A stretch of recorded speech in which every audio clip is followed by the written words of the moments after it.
हाँ जी भाई, जय हिंद, नमस्कार। क्या हालचाल, कैसे हैं आप सभी?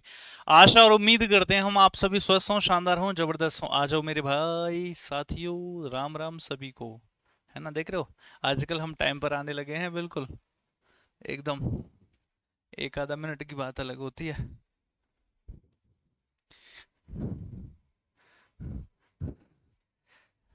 मैं पूरे जीवन काल में सोचो, अगर इतना टाइम पर आने लगूं तो आय हाय मजे आ जाएंगे, है ना?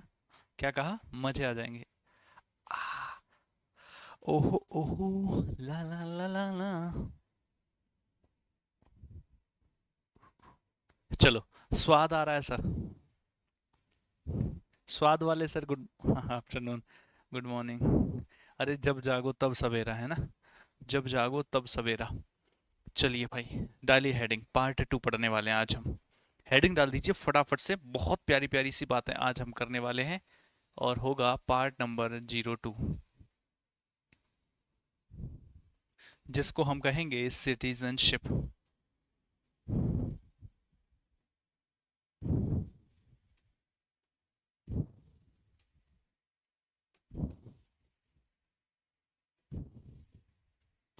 Citizenship, part number 2, citizenship.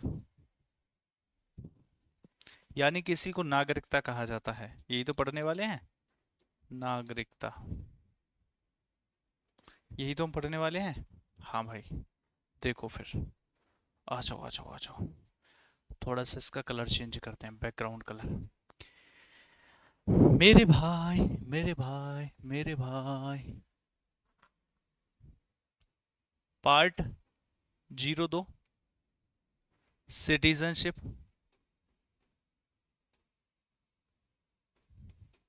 यानी कि नागरिकता। अगर हम इसकी बात करें, जो कि आर्टिकल नंबर 2 से लेकर के 5 तक है, 2 से लेकर के 5 तक है ना? हमसे 1 से लेकर के 4 तक तो पढ़ चुके हैं पार्ट 1 में।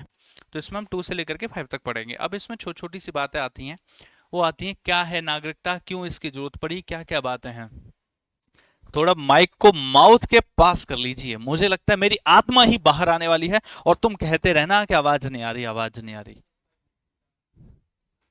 अच्छा, 2 से 5 कर दिया गया? अरे 5 से 11 होगा यार ये। तुम क्या क्या लिखवाने लगे मेरे पे हैं? 5 से लेके 11 तक होगा, क्योंकि 1 to 4 तो हम पढ़ चुके हैं। अच्छा बताइए, सिटीजन क्या होता है? एलियन क्या होता है? एलियन जानते हो आप? जादू वाली मूवी देखिए, वो क्रिश वाली। देखिए, एलियन क्या है? जादू। टीवी पे आती थी ना, जादू। एक वो भी है, जादू तेरी आंखों का। चलो सुनो, एक्चुअली सिटीजन किसे कहा जाता है और एलियन किसे कहा जाता है? सिटीजन का मतलब होता है, जिस भी देश की आप बात कर रहे हो उस देश का जो परमानेंट नागरिक होता है। सर, एलियन किसे कहते हैं? जैसे मान लीजिए ये भारत है, तो भारत के जो लोग होंगे वो तो सिटीजन होंगे। लेकिन अगर जो कुछ ऐसा हुआ, भारत के बाहर से कोई भी व्यक्ति भारत में आया, तो फिर वो क्या कहलाएगा? वो एलियन कहलाएगा।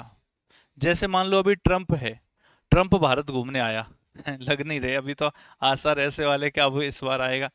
तो ट्रंप भारत घूमने आया, तो हम क्या कह सकते? देखो देखो देखो, एलियन जा रहा है, एलियन जा रहा है, एलियन जा रहा है, एलियन एलियन आया, एलियन आया। मतलब समझ रहे हो? कोई भी बाहर से आया तो हम उसको एलियन कह सकते हैं। पॉलिटी की लैंग्वेज में विदेशी को एलियन कहा जाता है। एलियन को हिंदी में क्या कहेंगे? हैं विदेशी। ये तो बड़ा आसान सा, ये तो हमें बता दे। हैं? तो एलियन, एलियन मीन्स विदेशी, विदेशी को ही हम एलियन कह रहे हैं। सर आप ये बताइए फिर, यहाँ पर सिटीजन्स क्यों बनाए गए और एलियंस क्यों बनाए गए? बात सिर्फ इतनी सी मेरे भाई। देखो, आपने राइट्स सुने हैं? राइट्स सुने होंगे। अलग अलग तरीके के राइट्स होते हैं। पॉलिटिकल राइट्स होते हैं, फंडामेंटल राइट्स होते हैं, बेसिक राइट्स होते हैं, कॉन्स्टिट्यूशनल राइट्स होते हैं, लीगल राइट्स होते हैं। तो बहुत सारे तरीके के राइट्स होते हैं। ह्यूमन राइट्स होते हैं, तो नेचुरल राइट्स होते हैं। तो बात इतनी सी है कि किसको कितने अधिकार बने मिलेंगे। अच्छा, जो ऑलरेडी भारत में ही रहता है और भारत का नागरिक है, तो उसको तो अधिकार ज्यादा मिलेंगे। और जो भारत के बाहर से आएगा उसको अधिकार कम मिलेंगे। तो जो भारत के बाहर से आएगा उसको भारत में तुम क्या संघ बनाने की स्वतंत्रता दे दोगे कि भारत में भैया संघ बनाओ और बना करके जो है आपका जो कोई दिक्कत नहीं है, प्रोटेस्ट प्रोटेस्ट करो? भारत में प्रधानमंत्री बनने का अधिकार दे दोगे भारत के बाहर के किसी व्यक्ति को, या राष्ट्रपति बनने का अधिकार? नहीं दोगे। उसके लिए भारत का ही होना जरूरी है। तो जो राइट्स होते हैं उनके डिवीजन के लिए जो भारत के लोग हैं उनको ज्यादा राइट्स मिलेंगे, और जो विदेशी हैं उनको कम राइट्स मिलेंगे। अच्छा, विदेशी भी अपने आप में दो प्रकार के होते हैं। एक वो उस देश से आए हो जिस देश से हमारे कोई लड़ाई झगड़ा कुछ नहीं है। जैसे मान लीजिए कोई यूएसए से आ गया, कोई इंग्लैंड से आ गया, ऑस्ट्रेलिया से आ गया, France, Germany, Switzerland, Scandinavian country, कहीं से भी आ गया, पुर्तगाल से, है ना, युगांडा से, अफ्रीका से, बुल्गारिया से आ गया, जॉर्जिया से आ गया, कहीं से भी आ गया। अब दूसरा क्या है, जैसे मान लो पाकिस्तान के साथ डिस्प्यूट चला, कोई व्यक्ति पाकिस्तान से आ गया, तो किसको ज्यादा राइट्स देंगे? अमेरिका से आने वाले व्यक्ति को ज्यादा अधिकार देंगे हम, या पाकिस्तान से आने वाले को? अमेरिका से आने वाले को ज्यादा देंगे, या जर्मनी से आने वाले को ज्यादा देंगे? पाकिस्तान से आने वाले व्यक्ति को हम कम अधिकार देंगे। तो एक होते हैं फ्रेंडली एलियन, जो ऐसे देश से आए हो जिससे हमारी कोई लड़ाई झगड़े नहीं चल रहे, और एक होते हैं एनिमी एलियन, एक ऐसे देश से, वो हमारा दुश्मन नहीं है लेकिन वो उस देश से आया है जो हमारा कहीं ना कहीं एक प्रकार से दुश्मन या एनिमी है, या डिस्प्यूट चल रहा है, वहां पर गतिविधियां सही नहीं चल रही हैं, तो उसे एनिमी एलियन कहा जाता है। सबसे कम राइट्स इसको मिलते हैं, इससे ज्यादा इसको मिलते हैं, और सिटीजन्स को सबसे ज्यादा राइट्स मिलते हैं। आइए मैं बताता हूँ आपको। देखिए, किसी भी देश में रहने वाले जो लोग होते हैं, जो पीपल होते हैं, किसी भी देश में, किसी भी देश की धरती पर पाए जाने वाले जो लोग होते हैं, उनको दो पार्ट्स में डिवाइड किया जाता है। कौन कौन से? एक तो कहलाते हैं मेरे भाई सिटीजन, जो परमानेंट वहां के रेजिडेंट्स होते हैं, उनको नागरिक कहा जाता है, यानी कि सिटीजन कहा जाता है। और दूसरे होते हैं एलियन। एलियन का मतलब जो उस देश का नहीं है, दूसरे देश का है, तो उसके लिए विदेशी। अच्छा, हम किसी दूसरे देश में जाएंगे तो वहां के लिए हम एलियन होंगे। जैसे मान लो तुम रशिया पहुंच गए, तो वहां के लिए तुम क्या हो, देखो देखो एलियन आया, एलियन आया, ठीक है। अच्छा, एलियन भी फिर दो तरीके से होते हैं। एक होता है फ्रेंडली, जिस देश के साथ हमारे कोई शत्रुता नहीं है, तो मित्र विदेशी जिसको बोलते हैं। और एक होता है enemy. Enemy,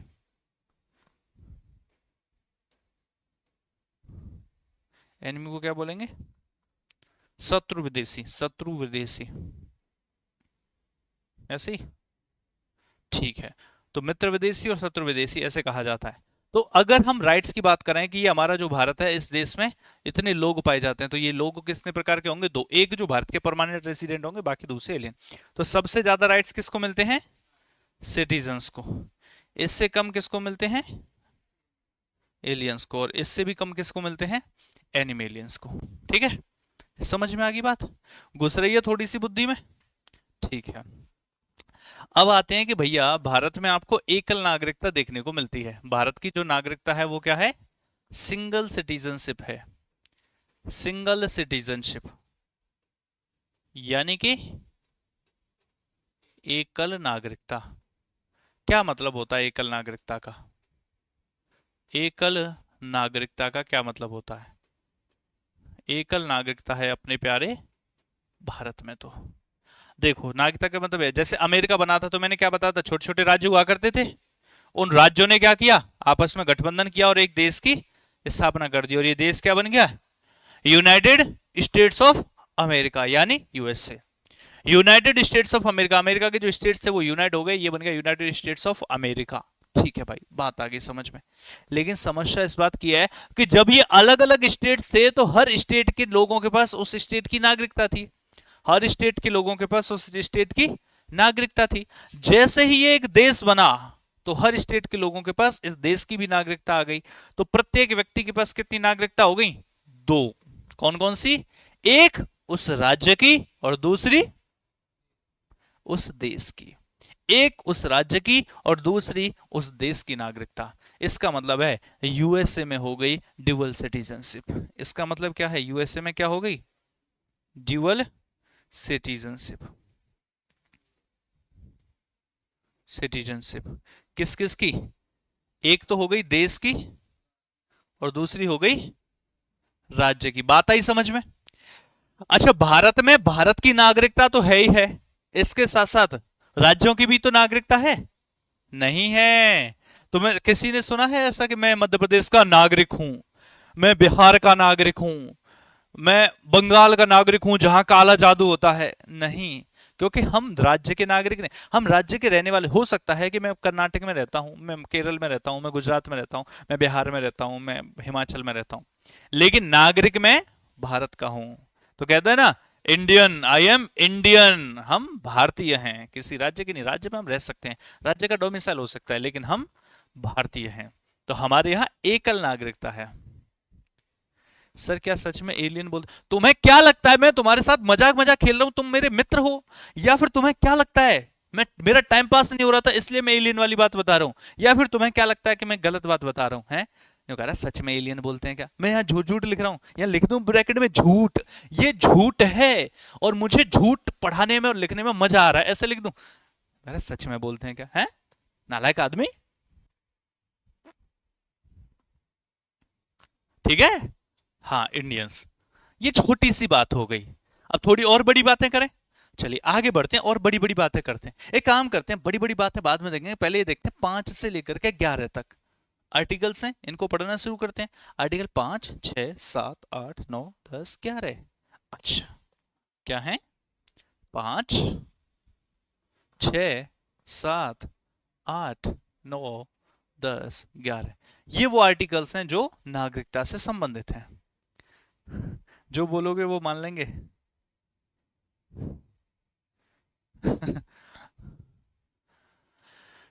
first page please, अरे यही फर्स्ट पेज है, यहीं से शुरुआत है, इससे पीछे कुछ नहीं है, यही एक तो लेट आते हो फिर तुम कहते हो फर्स्ट पेज, टाइम पे आना सीखो।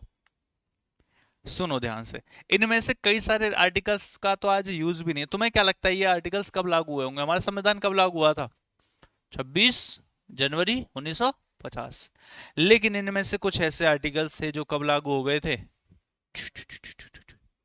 26 नवंबर 1949। ऐसा काहे, क्योंकि मैं पहले ही पढ़ा चुका हूं और बता चुका हूं तुम्हें, 16 आर्टिकल्स लागू हुए थे नहीं हुए थे, उनमें से 5, 6, 7, 8 थे या नहीं थे? सर आपसे पढ़कर बहुत मजा आता है, मतलब तुम मजा चाहते हो या पढ़ाई, कॉम्बो है? तो ये 26 नवंबर 1949 को लागू हो गए थे, आज इनका कोई यूज भी नहीं है, चलो फिर भी मैं बता ही देता हूं, तुम भी क्या याद रखोगे कि एक ऐसे मास्टर जी थे जो बिना काम की बात भी बता देते थे कभी कभी। सुनो, एक हम लिखते हैं आर्टिकल नंबर, बताओ कौन सा लिखोगे, 5 लिख दें, पूरा लिखते हैं फिर अगर 5 ही लिखना है तो, आर्टिकल नंबर 5, ठीक है, देखना क्या कहता है, बढ़िया बात कहेगा, लिखो, the person who domiciled in India, person who domiciled in India, हमारी समझ में तो आई नहीं, फिर कह रहे हो बढ़िया बात, आएगी, उसके लिए सब्र रखना पड़ता है, क्योंकि सब्र का फल आम होता है, आम भी तो मीठा ही है ना, समझ रहे हो, सब्र का फल आम होता है। अच्छा ठीक है, जो भारत का निवासी था, जिसके पास डोमिसाइल का मतलब है निवास, जिसके पास भारत का निवास प्रमाण था, जिसके पास भारत का निवास प्रमाण था, किस चीज का निवास प्रमाण था, भारत का, हमारे तो समझ नहीं आया फिर भी, देखो सुनो सुनो सुनो, आप ये कह रहे हो कि हमारा देश भारत था, ये ब्रिटेन की कॉलोनी बना, ब्रिटेन इसको 1946 में छोड़ करके जाने लगा, 46 में प्लान किया, 47 में छोड़ करके जाने लगा, जब 47 में छोड़ करके जाने लगा और हमारे देश का संविधान रेडी हो रहा था, हमारे देश का संविधान जब रेडी हो रहा था, तो भैया यहां पर बात आई कि वो कौन से लोग होंगे जिनको भारत के लोग माना जाएगा, क्योंकि उस समय अंग्रेज भी रह रहे थे, उस समय भारत के लोग भी थे, बहुत सारे लोग थे, कि मतलब कौन वो लोग होंगे जिनको भारतीय माना जाएगा, तो फिर ये डिसाइड किया गया कि भैया ऐसे लोग, कौन से, ऐसे लोग जिनके पास भारत का निवास प्रमाण पत्र होगा उनको भारतीय मान लिया जाए, कि ठीक है मान लेते हैं, तो भैया आर्टिकल नंबर 5 क्या कहता है, ऐसे लोग आजादी के समय, आजादी के समय जिनके पास भारत का निवास प्रमाण पत्र था, उनको मान लिया गया भारत के सिटीजन और उनको भारत की नागरिकता मिल गई, ठीक है।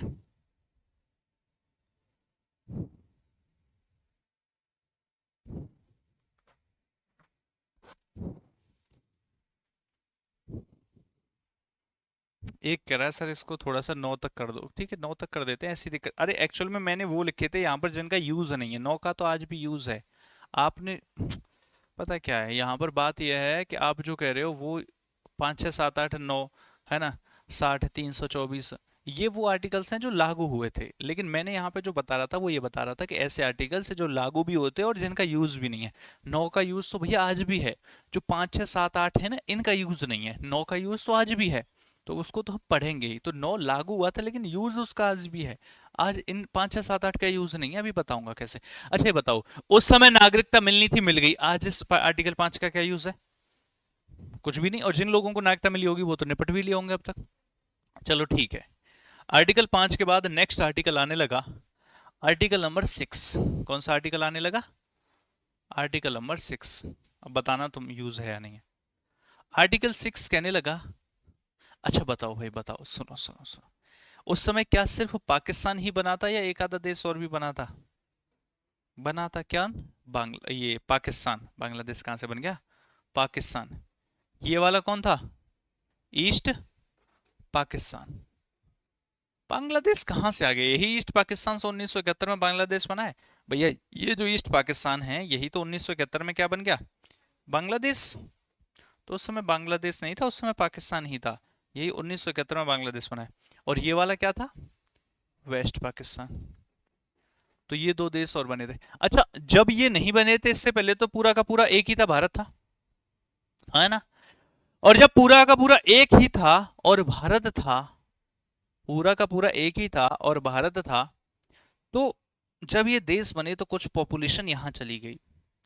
अब आजादी के कुछ 2 4 महीने, 8 महीने, 10 महीने हुए, इन लोगों ने कहा मजा नहीं आ रहा है, मजा नहीं आ रहा। कहां नहीं आ रहा है मजा? पाकिस्तान में। हम लोग भारत आना चाहते हैं। तो ये लोग भारत आना चाहते थे, बताओ बुला लें कि नहीं? अरे यार, हैं तो अपने, कल परसों ही तो डिवाइड हुए थे। तो उसमें या तो लोग फंस गए थे या जैसे भी थे, मतलब जो भारत आना चाहते थे। कहने का मतलब क्या है कि डिवीजन के समय जिनका एरिया घर परिवार चला गया पाकिस्तान में, लेकिन वो पाकिस्तान से कहाँ आना चाहते हैं? भारत। तो क्या उनको नागरिकता दे दी जाए? दे दी जाए, यही कहता था आर्टिकल नंबर 6। अबे नालायक आदमी, जिंदा तो होंगे, एक नहीं कई सारे लोग जिंदा होंगे, लेकिन आज इस आर्टिकल का यूज नहीं है, उनके पास ऑलरेडी सिटीजनशिप मिल चुकी है ना। इसमें तो बस ये लिखा था किस किस को मिलेगी, अब जिसको मिल गई वो तो मिल गई, आज कोई यूज नहीं, आज किसी को कोई पावर नहीं मिल रही है ना आर्टिकल से। ठीक है भैया। और मैंने कहा ज्यादातर तुम हो गधे, एक नंबर के गधे हो, एक नंबर के।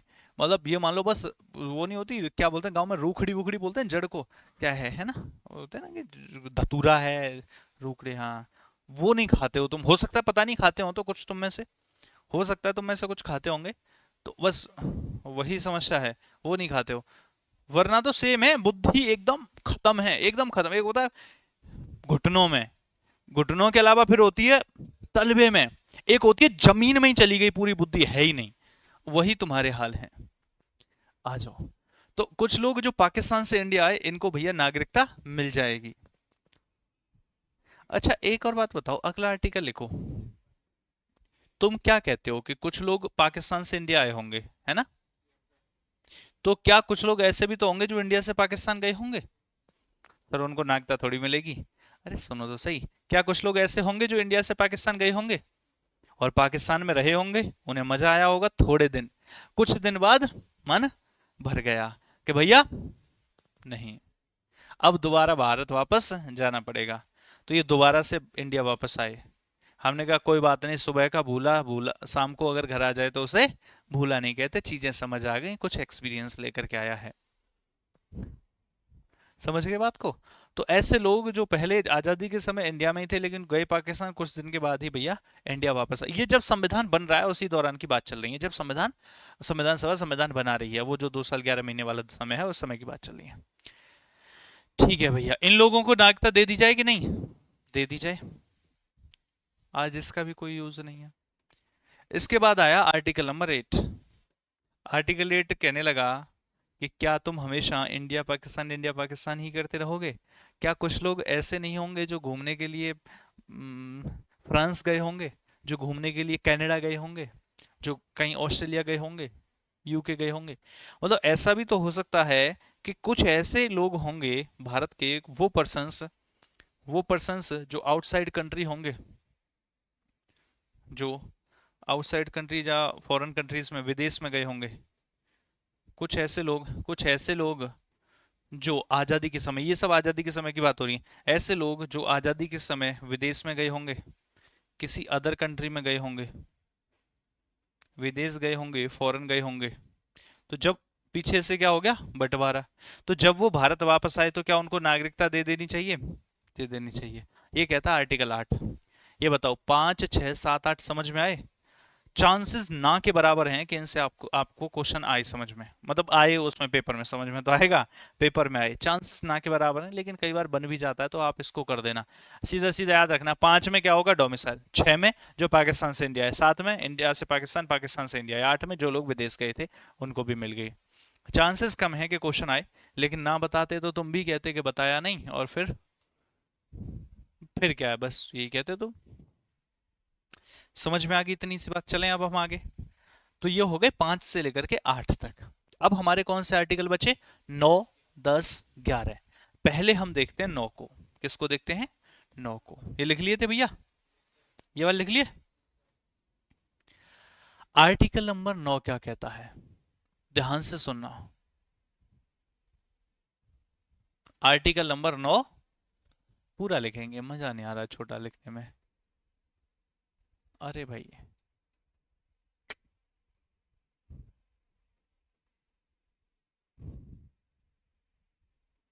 आर्टिकल नंबर 9 क्या कहता है मेरे प्यारे बच्चों?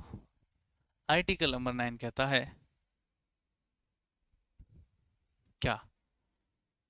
याद दिलाओ, याद नहीं आ रहा, जल्दी बताओ, याद नहीं आ रहा भाई मुझे।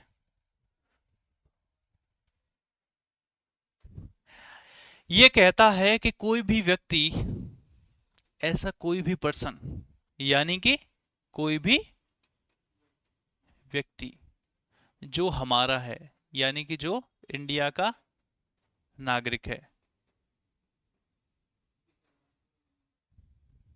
जो इंडिया का नागरिक, ऐसा कोई भी व्यक्ति जो इंडिया का नागरिक है। दूसरे तरीके से बताते हैं, इस पे बाद में आएंगे। ये कहता है जो हमारा, वो सिर्फ हमारा, क्या कहता है, जो हमारा वो सिर्फ हमारा, जो हुआ वो किसी और का तो फिर वो हमारा नहीं। मतलब जो हमारे देश का नागरिक वो सिर्फ हमारे देश का नागरिक, अगर उसने किसी दूसरे देश की नागरिकता ले ली तो उसको भारत की नागरिकता से बेदखल कर दिया जाएगा, टर्मिनेट कर दिया जाएगा। ठीक है, एक करा, 8 के बाद 9 ही आता है बेटा, थैंक यू सो मच बताने के लिए। 8 के बाद 9 ही आता है। एक्चुअली क्या हुआ था, जिस समय ये पढ़ाए जा रहे थे ना, 8 के बाद 9 वाली जो 1, 2, 3 ये पढ़ाई जाती थी, उस दिन भाई साहब मैंने छुट्टी मार दी थी। अब मुझे याद नहीं आ रहा 8 के बाद क्या आता है। Thank you so much. चल भाई देख ले अब। ये कह रहा है कि जो व्यक्ति भारत का है वो सिर्फ भारत का है, अगर उसने किसी अदर कंट्री की नागरिकता ली, किसी अदर कंट्री की सिटीजनशिप ली, आसान भाषा में, अपनी भाषा में यहाँ पे बोल कर लिया करो, ब्रैकेट में लिख लिया करो, किसी अदर कंट्री की सिटीजनशिप ली तो उसको भारत की सिटीजनशिप से, तो फिर उसको सिटीजनशिप ली तो जो इंडिया की सिटीजनशिप है, जो इंडिया की नागरिकता है, इंडिया की सिटीजनशिप है, उस सिटीजनशिप से या नागरिकता से कर दिया जाएगा टर्मिनेट। यानी निकलो बाबू भैया निकलो, यानी निकलो बाबू भैया निकलो। ये कहता है कौन सा आर्टिकल, अनुच्छेद नंबर 9। समझ में आ गया या नहीं, कोई डाउट तो नहीं है? देख रहे हो इतनी जल्दी जल्दी सारे आर्टिकल्स होते जाएंगे और याद भी होते जाएंगे, ऐसा तो नहीं है याद नहीं हो रहा हो, याद हो रहा है ना। तो यही तो आर्टिकल्स हैं। 1 से लेकर के 10 तक करवा देता हूँ, 10 के 10 याद करो, 11 तक, 11 के 11 आज पूछूंगा आपसे। ओ सर आपने छुट्टी ले ली थी, हाँ ऐसा ही है। दिल शायराना शायराना करदा है, दिल शायराना। भाई नालायक को सुनो, इधर प्यारे बाल को सुनो, कहानी में मजा आएगा, अब सुनो।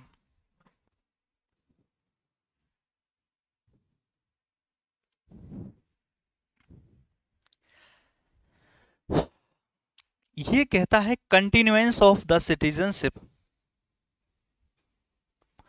कंटिन्यूएंस, UNTINU ENCE ऐसे ही होता है? बताओ, तुम पढ़ रहे हो? मैं तो चलो नहीं पढ़ा, सबसे कमजोर हो गई मेरी तो इंग्लिश। तुम तो बताया करो कम से कम। Continuance of the citizenship.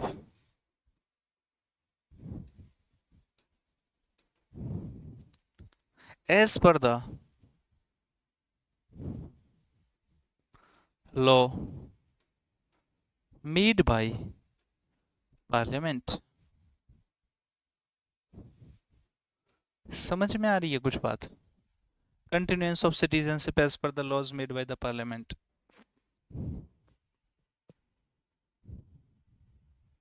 नागरिकता, ऐसे लिख लो, भारत की नागरिकता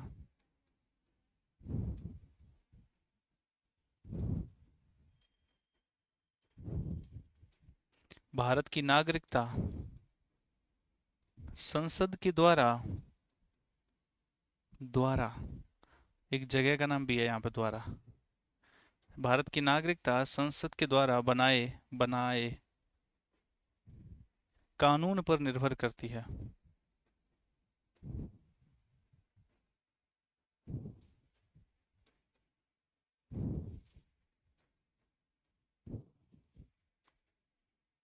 भारत की नागरिकता संसद के द्वारा बनाए कानून पर निर्भर करती है।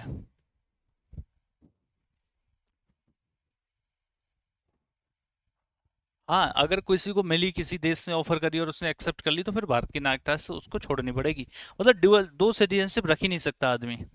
ना ऐसा कर सकता कि राज्य की और केंद्र की, क्योंकि भारत में राज्य की होती नहीं, और किसी दूसरे देश की भी भारत के साथ नहीं रख सकते। हम अपनी नागरिकता किसी दूसरे देश के साथ शेयर नहीं कर सकते। सर ये वाला कम समझ में आया है, छोड़ दो, मत समझो। पहले 11 वाला समझ लो, फिर 10 वाला अपने आप समझ में आ जाएगा। आर्टिकल नंबर 11 बताओ। 10 वाला अपने आप समझ में आएगा। 10 वाला जो लिख लिया बस उतना छोड़ दो, अपने आप समझ में आ जाएगा 11 वाले के समझ में आते ही। 5वां समझ आया कि नागरिकता उसको मिलेगी जिसके पास डोमिसाइल होगा। 7वां, वो सॉरी 6वां, जो पाकिस्तान से इंडिया है। 7वां, जो इंडिया से पाकिस्तान, पाकिस्तान से इंडिया। 8वां, जो विदेश में था। 9वां, कि अगर कोई दूसरे देश के लिए तो भारत की खत्म हो जाएगी। अच्छा, मुझे लगता, यह आखिरी आर्टिकल चल रहा है सिटीजनशिप का। मुझे ऐसा लग रहा है कि जितने भी आर्टिकल्स अभी तक हमने पढ़े हैं, 5 से 7 8 9 10 भी खत्म हो गया ऑलमोस्ट, सारे के सारे आर्टिकल्स वो बातें कर रहे हैं कि 26 जनवरी 1950 यानी कि संविधान लागू होने से पहले या आजादी के समय नागरिकता किसको मिलनी चाहिए। कोई मुझे बता सकता है कि 26 जनवरी 1950 जब हमारा संविधान लागू हो गया, देश एकदम अलग हो चुका है, भारत का संविधान बन चुका, लागू हो चुका है, उसके बाद नागरिकता कैसे मिलेगी? तुमको नागरिकता कैसे मिली, मुझको नागरिकता कैसे मिली, हम सबको नागरिकता कैसे मिली? इनमें से किसी आर्टिकल में लिखा है? क्या लिखा है? कहां लिखा? कहां लिखा है? कहीं नहीं लिखा है। फ्यूचर में बात नहीं करते। आर्टिकल 11 तो मैंने पढ़ा ही नहीं, मैं जो पढ़ा है वहां तक बताओ। आर्टिकल 11 में भी नहीं लिखा है, मैं बता देता हूँ, उसमें भी नहीं लिखा है भैया। ये सारे आर्टिकल्स आजादी के समय या 26 नवंबर 1950 से 26 जनवरी 1950 से पहले नागरिकता कैसे मिलेगी वो सब कह रहे थे। उसके बाद कैसे मिलनी चाहिए ये तो कहीं लिखा ही नहीं है। और जब कहीं लिखा ही नहीं था तो संविधान सभा के लोगों ने कहा एक काम करते हैं, फ्यूचर में कैसे मिलेगी कैसे नहीं मिलेगी ये हम डिसाइड करते ही नहीं है, ये हम छोड़ देते हैं संसद के ऊपर। तो आर्टिकल 11 में क्या लिखा है? आर्टिकल नंबर 11 कहता है, पावर देता है, किसको पावर देता है भैया? पार्लियामेंट को, यानी कि संसद को। और पार्लियामेंट से कहता है, यानी संसद से कहता है कि हे संसद, क्या कहता है? हे संसद, जब कभी भी जरूरत पड़े कोई भी कानून बनाने की, जब कभी भी जरूरत पड़े कोई भी कानून बनाने की या लॉ बनाने की, कानून बनाने की, किस चीज के लिए? नागरिकता के लिए, तो तुम बिना सोचे समझे बना देना। इसने कहा ठीक है, कि जैसे जरूरत पड़ेगी कि नागरिकता का एक्विजिशन कैसे हो सकता है, नागरिकता प्राप्त कैसे की जा सकती है, उसी को क्या बोलते हैं? एक्विजिशन। एक्विजिशन का मतलब होता है प्राप्त करना, और एंड मतलब समाप्त करना। नागरिकता को कैसे टर्मिनेट किया जा सकता है, या फिर नागरिकता को कैसे छोड़ा जा सकता है या समाप्त किया जा सकता है, वो भी भैया इसी में लिखा है। तो नागरिकता कैसे समाप्त हो सकती है या नागरिकता कैसे प्राप्त हो सकती है, ये सारी की सारी चीजें कौन डिसाइड करेगा? संसद। आर्टिकल 11 में ये नहीं लिखा कि कैसे कैसे मिलेगी, ना ना ना ना ना, आर्टिकल 11 में तो ये लिखा है कि भैया सारे के सारे कानून कौन बनाएगा? पार्लियामेंट। इसका मतलब मैं ये कह सकता हूं the ultimate power related to the citizenship lies in the hand of parliament, यानी कि नागरिकता से संबंधित सारी की सारी शक्तियां संसद के हाथ में होती हैं। हाँ या ना? बिल्कुल सही, बहुत बढ़िया, अति उत्तम। इसका मतलब है कि पार्लियामेंट समय समय पर कानून बनाएगी। तुम यही तो कहना चाह रहे हो कि पार्लियामेंट को तो पावर मिल चुकी है कि नागरिकता से संबंधित जब कभी भी कानून बनाना हो तुम बना देना। तो पार्लियामेंट समय समय पर कानून बनाती रहेगी। तो आर्टिकल 10 यही तो कह रहा है कि जो संविधान में लिखा है वो तो लिखा ही है, लेकिन आगे फ्यूचर में जो भी पार्लियामेंट कानून बनाएगी उसी के अनुसार भारत की नागरिकता कंटिन्यू रहेगी। Continuance of the citizenship as per the laws made by the parliament. संसद के, भारत की नागरिकता संसद के द्वारा बनाए कानून पर निर्भर करती है। मतलब जो संसद कानून बनाएगी उसके अकॉर्डिंग भारत की नागरिकता आगे कंटिन्यू रहेगी। समझ में आ गई बात? यही तो कहना चाहता था 10वां। तो आर्टिकल 5 से 11 तक सब समझ में आए? बहुत बढ़िया। अब मैं आपको यह बता देता हूं कि संसद ने कानून बनाया कब। एक बार इसको छाप लो, जल्दी से बताता हूं कि संसद ने कानून बनाया कब।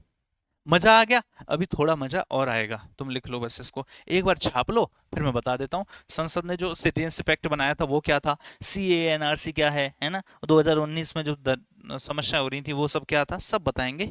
एक बार इसको छाप लो और बता दो, नोटेड, फिर हम आगे बढ़ते हैं।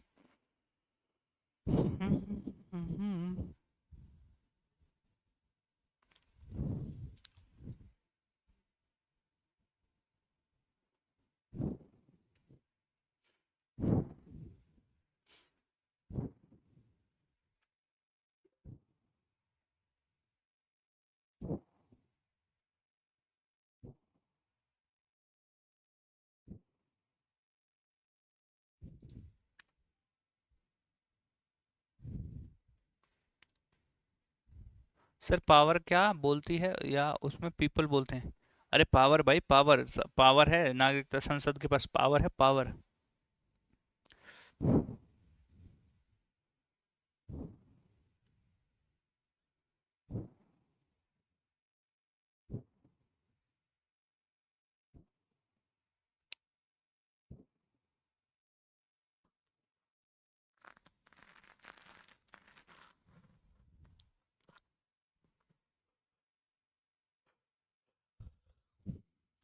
हो गया, लिख लिया ये?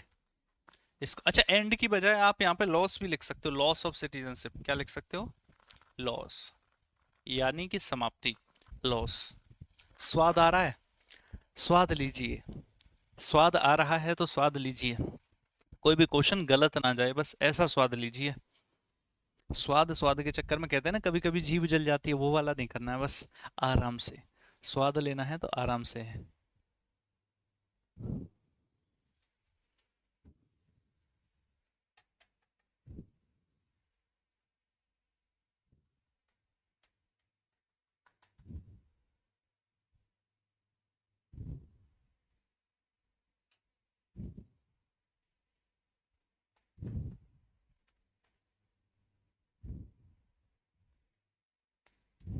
चले भाई, आ जाइए। शुक्रिया भैया। अब पार्लियामेंट ने क्या किया, इस पावर का यूज किया और इस पावर का यूज करके बताया, क्योंकि 1950 के बाद 51 52 53 निकल गया, लोग कहने लगे अब बताओ हमारे बच्चे जो हुए हैं इनको नागरिकता कैसे मिलेगी। पार्लियामेंट ने कहा कोई नहीं, सोचते हैं। सोच समझ के फिर पार्लियामेंट एक कानून लेकर के आई जिसको कहा गया सिटीजनशिप एक्ट 1955। इसी को कहा जाता है नागरिकता अधिनियम, नागरिकता अधिनियम। समझ गए बात? 1955। चलिए इसी के बारे में मैं अब आपको बताता हूं, सेंटर में डाल देता हूं मैं, सिटीजनशिप एक्ट ऑफ 1955, यानी नागरिकता अधिनियम 1955। ठीक है भाई, समझ में आ गई बात? बहुत बढ़िया। एक कह रहा फर्स्ट पढ़ाइए, बेटा कोई बात नहीं, तू 2x में देख लेना बाद में। इसमें बात ये आई ऐसे और ऐसे, कैसे आई? ऐसे और ऐसे। एक तरफ था acquisition of citizenship, acquisition of citizenship यानी नागरिकता की प्राप्ति। अब ये सब किसके बाद हो रहे हैं? मतलब 1950 के बाद, ठीक है। 26 जनवरी 1950 के बाद कैसे कैसे नागरिकता मिल सकती है वो इसमें बताया गया है। नागरिकता की प्राप्ति, और इधर लिखा था लॉस ऑफ सिटीजनशिप, मतलब नागरिकता की समाप्ति।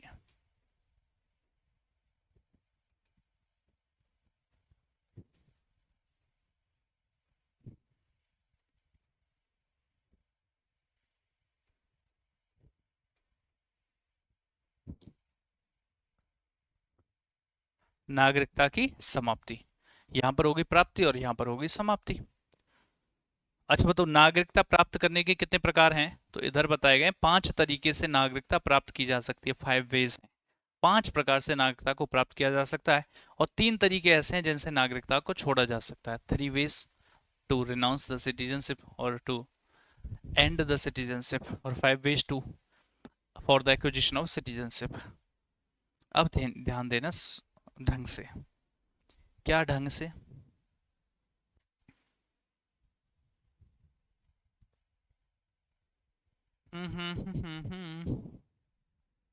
सुनो, कौन कौन से तरीके में यहां लिखवा देता हूं। एक है बाय बर्थ। कौन सा है? बाय बर्थ, जन्म के आधार पर। कैसे मिलेगी वो मैं अभी आपको बता दूंगा, लेकिन आप लिखेंगी जन्म से।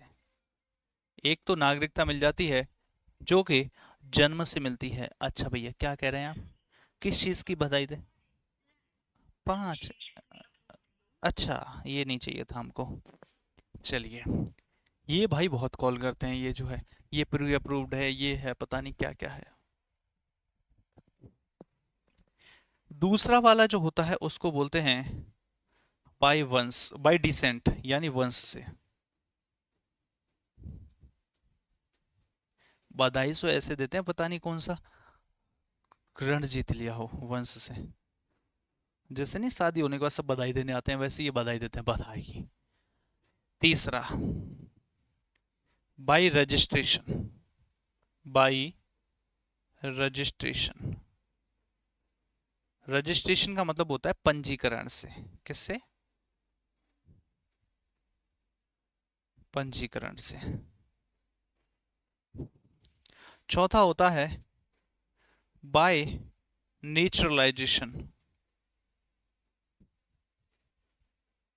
यानी प्राकृतिक रूप से।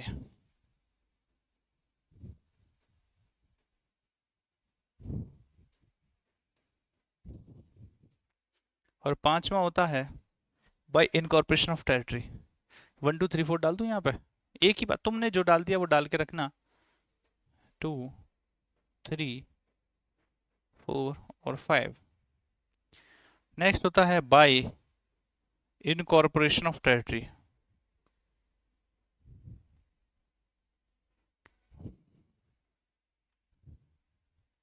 Bye incorporation of territory. इसको हिंदी में बोलते हैं नए क्षेत्र की समाविष्टि से। सर ये क्या होता? अरे बता, एक एक समझाऊंगा मैं अभी, एक एक। नए क्षेत्र की समाविष्टि, विष्टि। बस हिंदी में जो मेरी स्पेलिंग है उस पर ध्यान दे लेना, वो सही हो या ना हो उसको खुद से सही कर लेना। नए क्षेत्र की समाविष्टि से। ये तो हो गए प्राप्त करने के तरीके। छोड़ने के तरीके क्या क्या हैं? पहला है बाय रिनंसिएशन, बाय रिनंसिएशन यानी स्वैच्छिक त्याग से। स्वैच्छिक त्याग से।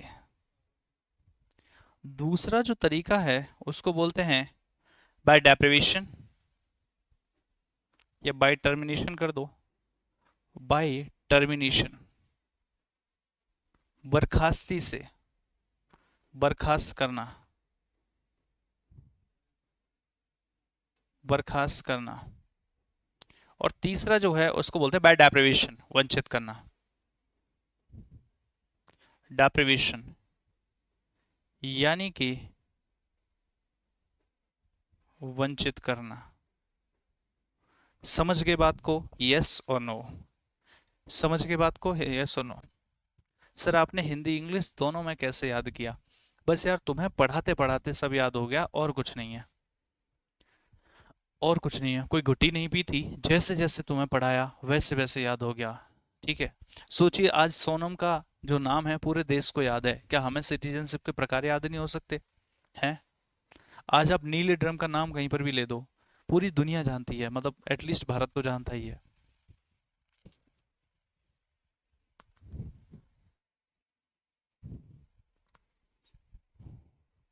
सर आपका फ़ोन मुझे दे दीजिए। बेटा मेरे फ़ोन का क्या करेगा, ना किसी की कॉल आती है ना जाती है, सिर्फ हमारे जो ये कंटेंट वाले लोग हैं वो कॉल करते हैं, सर क्लास का शेड्यूल क्या है, क्लास कब लगानी है, अब क्या करना है, बस अगली क्लास कब है, कौन सा सब्जेक्ट खत्म हो गया, नया बैच कब आ गया है, बस ये बातें होती हैं मेरे फ़ोन पे। तो मेरे फ़ोन में कुछ नहीं है भाई। और तू कुछ नहीं रखा। एक कह रहा है सोनम कौन है। बेटा और बड़े हो जाओ, आपको पता चलेगी कौन है, ठीक है? जब आपको सोनम पहाड़ पे घुमाने ले जाएगी, देन आपको पता चलेगा हु इज सोनम।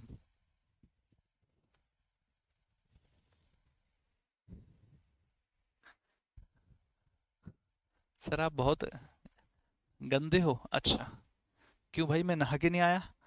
हैं? नहीं, किस कहना क्या चाहते हो? शादी का खौफ है, बस इसीलिए तो नहीं कर रहा मैं।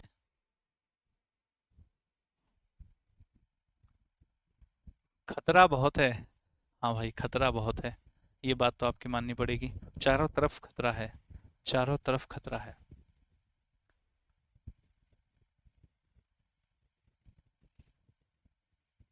हो गया है? चलो बधाई हो आपको भी। चलिए अगला लिखते हैं।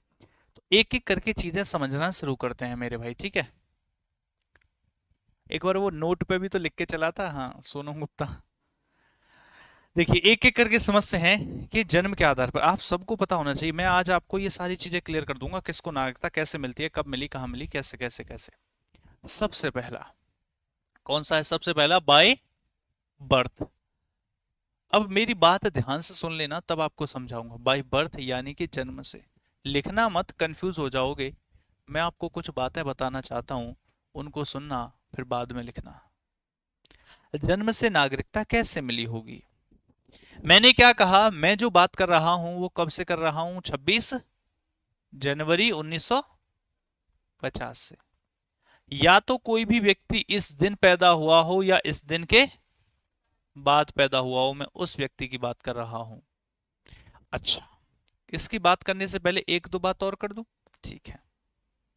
हुआ क्या था, ये तो बना दिया सरकार ने, ये तो मतलब पार्लियामेंट ने बना दिया, लेकिन इसमें भी तो समय समय पर चेंज होते रहे होंगे, बिल्कुल होते रहे होंगे। और इसमें बहुत बार चेंज हुए। कितनी बार चेंज हुए?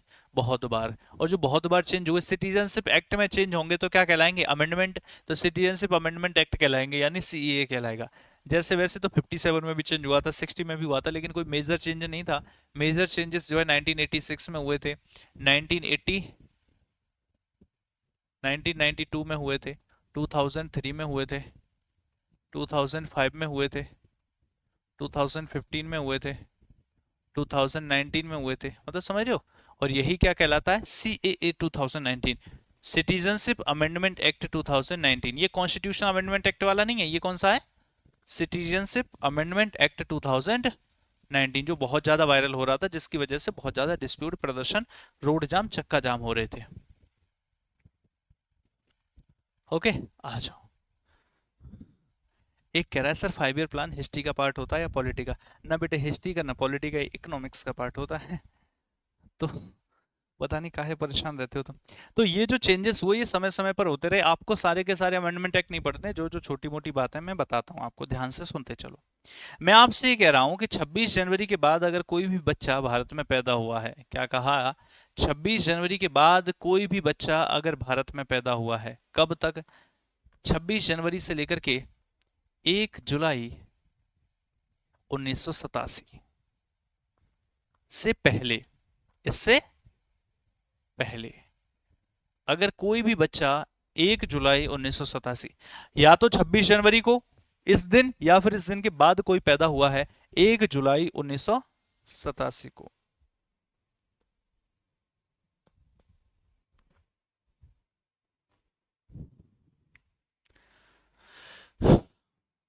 इसमें कोई दिक्कत नहीं है।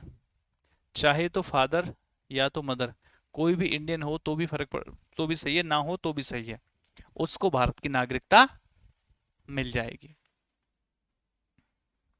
इसके बाद क्या किया गया, 1 जुलाई 1987 अगर कोई बच्चा इस दिन पैदा हुआ है ऑन, या फिर इस दिन के बाद पैदा हुआ है आफ्टर, इस दिन या फिर इस दिन के बाद पैदा हुआ है, और कब तक, 3 दिसंबर 2004, बिफोर दिस डेट, 3 दिसंबर से पहले पैदा हुआ हो, मतलब ये तारीख जो है इससे पहले वाले दिन तक, तो उसके या तो फादर या तो मदर, या तो फादर इंडियन हो, या तो फादर इंडियन हो मदर ना हो, या फिर मदर हो फादर दोनों हो, तब तो अति उत्तम, फिर तो कोई दिक्कत ही नहीं है। या तो फादर या तो मदर इंडियन होने चाहिए, तभी जाकर के उसको नागरिकता मिलेगी। सर 3 दिसंबर के बाद क्या हुआ, 3 दिसंबर 2004 ऑन और आफ्टर, मतलब इस दिन कोई पैदा हुआ है या इस दिन के बाद हुआ है, से लेकर के आज तक, टिल डेट, मतलब कब तक की बात कर रहा है ये, आज तक की, टिल डेट अगर कोई पैदा हुआ है और उसके या तो फादर इंडियन है मदर नहीं है, या फिर मदर इंडियन है फादर नहीं है, दोनों है तो अच्छी बात है, तो उसको भारत की नागरिकता मिल जाएगी। आई बात समझ में, कंफ्यूजन हुआ कुछ, हुआ ना कंफ्यूजन, हुआ ना, मुझे पता था हुआ होगा, और जो लिख रहे हैं उनको ज्यादा हुआ होगा, उनके तो बुद्धि के ऊपर से चला गया होगा, गुस्सा ही नहीं होगा ऐसे यूं सू, क्यों, नहीं तो तुम देख लो इधर झांक करके, अगर समझ में आ गया हो तो तुम्हारे बता दो, मतलब ही नहीं है, तब से मैं समझा रहा हूँ इसीलिए कि मत लिखो मत लिखो, जब मैं लिखने का समय दूंगा फिर तुम जो है चुपचाप बैठे रहोगे। ध्यान से सुनो, मैंने कहा 26 जनवरी से 1 जुलाई 1987 तक फादर मदर नहीं भी हैं तो भी नागरिकता मिल जाएगी। 1 जुलाई 1987 से लेकर 3 दिसंबर 2004 तक या तो फादर या तो मदर इंडियन होने चाहिए तो आपको नागरिकता मिलेगी, और 3 दिसंबर 2004 से लेकर आज तक या तो फादर या तो मदर इंडियन होनी चाहिए, तब जाके नागरिकता मिलेगी। सर नहीं आया समझ में, ये दोनों तो सेम ही है। हाँ मैं भी वही कह रहा हूँ, जैसे ये दोनों तो सेम ही है। एक्चुअली इसमें क्या है, कंडीशन है, वो कंडीशन क्या है, कंडीशन ये है, इसमें कंडीशन जोड़ दी गई है एक, वो कंडीशन क्या है, वो ये है, मान लो पापा पाकिस्तान का मैच देख रहे थे, इंडिया पाकिस्तान का, उनको कोई टीवी पर पसंद आ गया, उन्होंने जैसे तैसे करके नंबर निकाला और बोले कि हम तुमसे शादी करेंगे, निकाह करेंगे। समस्या इस बात की है, पाकिस्तान में उन्होंने बात करी लेकिन वीजा वीजा नहीं मिला, शादी तो करनी थी, तो फिर बात करी कि ठीक है उधर राजस्थान की तरफ आ जाना, तारों के नीचे से रेत गायब कर देंगे और इलीगल तरीके से भारत में आ जाएंगे। तो इलीगल तरीके से भारत में आ गए। अब भैया जो मम्मी है उसके पास तो नागरिकता नहीं है, पापा के पास है, तो जो बच्चा है क्या उसको नागरिकता मिलेगी, नहीं।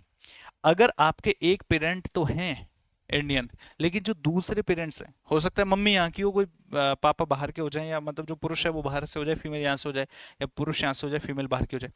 कहने का मतलब है जो इंडियन है वो तो इंडियन है, लेकिन जो दूसरा वाला व्यक्ति है वो इलीगल तरीके से भारत में आया हो, ऐसा नहीं चलेगा। तो जो दूसरा वाला है वो इलीगल माइग्रेंट नहीं होना चाहिए, ये कंडीशन इसमें ऐड की गई, इलीगल माइग्रेंट नहीं होना चाहिए, एक इंडियन और दूसरा वाला इलीगल माइग्रेंट ना हो, लीगल तरीके से आया तो फिर नागरिकता मिल जाएगी। अच्छा एक बात बताओ, ये तो सिर्फ बर्थ है, बाय बर्थ, इसके अलावा अभी क्या होगा, बाय बर्थ, डिसेंट, रजिस्ट्रेशन, बहुत सारी चीजें होंगी, क्या सारे याद हो पाएंगे, नहीं हो पाएंगे। तो इसलिए अगर आपको याद हो जाते हैं तो बहुत अच्छी बात है, अगर नहीं होते हैं तो सिर्फ लास्ट वाला जो ये है ना, इसको याद कर लेना कि या तो फादर या तो मदर इंडियन हो और दूसरा वाला इलीगल माइग्रेंट ना हो, नागरिकता मिल जाएगी। इस बात को याद कर लेना, अगर ज्यादा कुछ ना होता हो तो लिख लो, छाप दो जल्दी से, छाप दो जल्दी से।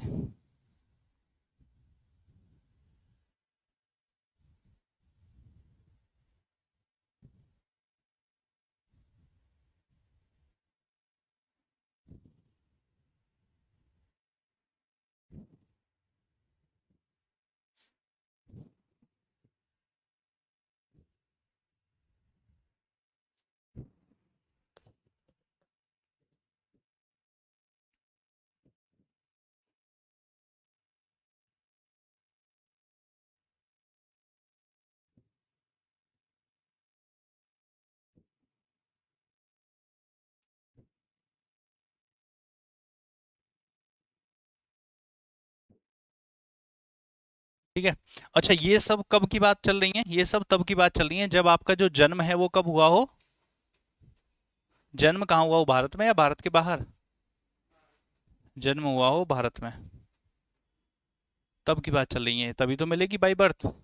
अगर आपका जन्म भारत में हुआ है और इनमें से जो कंडीशंस हैं इनको फुलफिल करते हो आप, तो फिर आपको भारत की नागरिकता मिल जाएगी।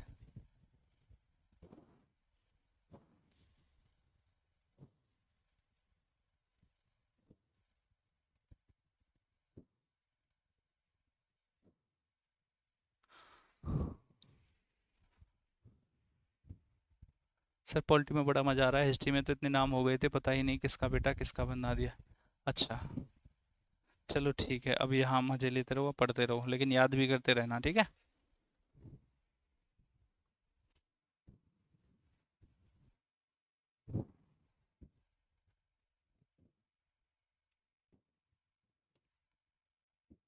इसको पूरा कर लो आज, हो जाएगा, ज़्यादा नहीं, मैक्सिमम 10 मिनट नहीं लगेंगी अब।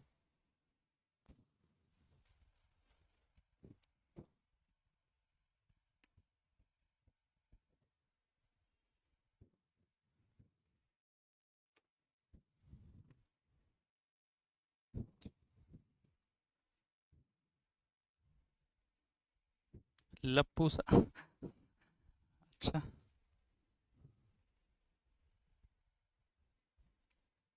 अच्छा नेक्स्ट लिखो, बाय बर्थ के बाद आएगा बाय डिसेंट। दूसरा वाला कौन सा आ गया? बाय डिसेंट, यानी वंश के आधार पर।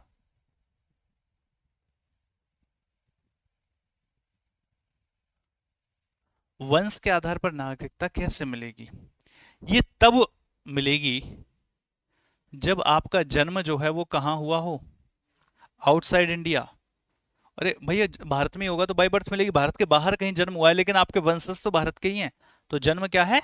आउटसाइड इंडिया, भारत के बाहर हुआ हो, आउटसाइड इंडिया। भारत के बाहर कहीं पर भी आपका जन्म हुआ है तो फिर नागरिकता कैसे मिलेगी? भारत के बाहर अगर जन्म हुआ है तो फिर नागरिकता कैसे मिलेगी? आ जाओ समझते हैं। यदि आपका जन्म 26 जनवरी 1950 को हुआ है, ऑन और आफ्टर, इस दिन हुआ या इस दिन के बाद हुआ है, और यहां से लेकर के 10 दिसंबर 1992, नई नई तारीख आ रही है, से पहले आपका जन्म हुआ है भारत के बाहर कहीं पर भी, और यदि आपके फादर इंडियन है तो आपको भारत की नागरिकता मिल जाएगी।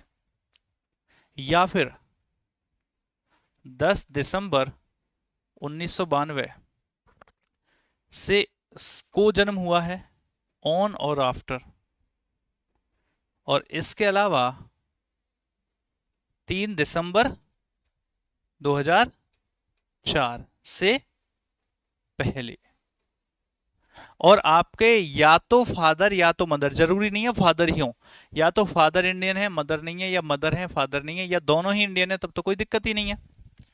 तो आपके फादर या मदर में से कोई भी एक इंडियन है तो आपको भारत की नागरिकता मिल जाएगी।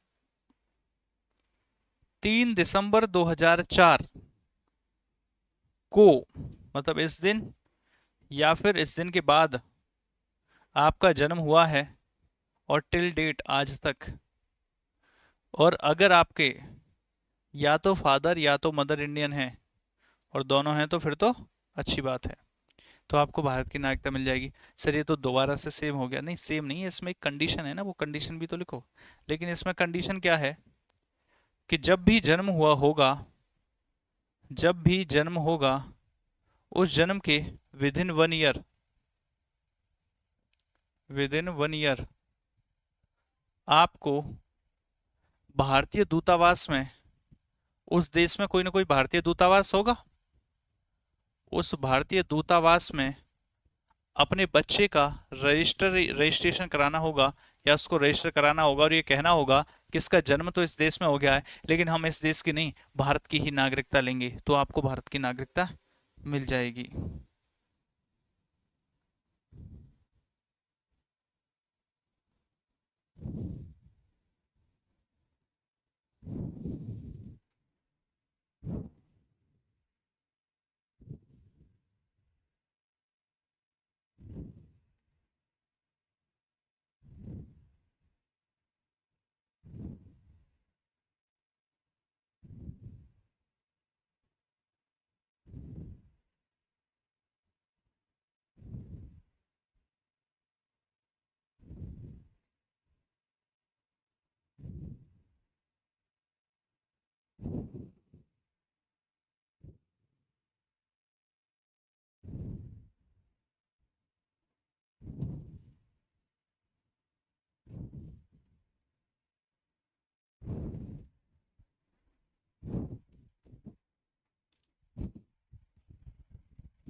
बस थोड़ा सा रह गया, 2 बातें ही तो रह गई, अब कहाँ, ये तो पूरा खत्म ही हो जाएगा।